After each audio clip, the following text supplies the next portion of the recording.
Alright, so let's finish up 7.1 with an application. This slide will be available on It's Learning, so you don't have to write the whole thing down. You can just print it out if you like. It says the total cost C of producing X units of a product typically has two components, the initial cost and the cost per unit. When enough units have been sold so that the total revenue, big R, equals the total cost, big C, the sales are said to have reached the break-even point. As a result, R is going to equal C. You will find that the break-even point corresponds to the point of intersection. Therefore, they're equal. So let's see what that looks like. Here's a problem. A small business invests $10,000 in equipment to produce a new soft drink. Each bottle of the soft drink costs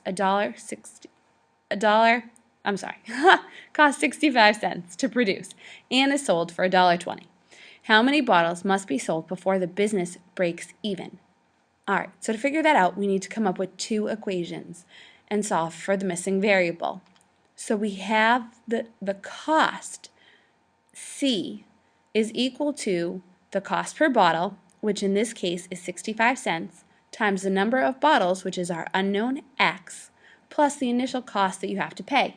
So that's the $10,000. So this should be an equal sign in case you're having trouble reading it. This is going to be our first equation. Your second equation is going to come from the revenue.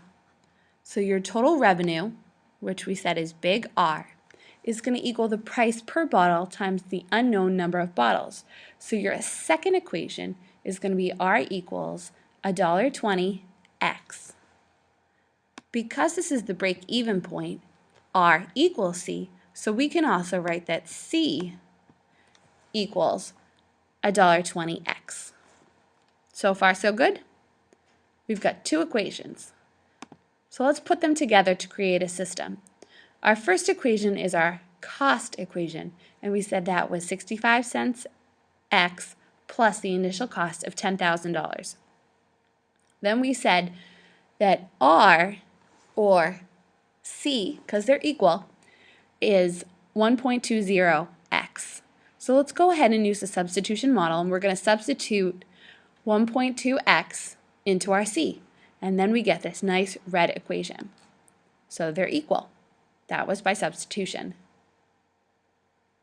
Now, all we have to do is solve for x, our unknown. So we're going to do that by subtracting 0.65x from both sides, which gives us 0.55x. Set that equal to 10,000. To get x by itself,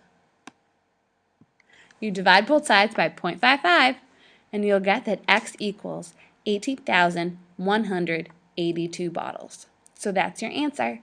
So for homework tonight, I want you to do page 477, numbers 75 and 77.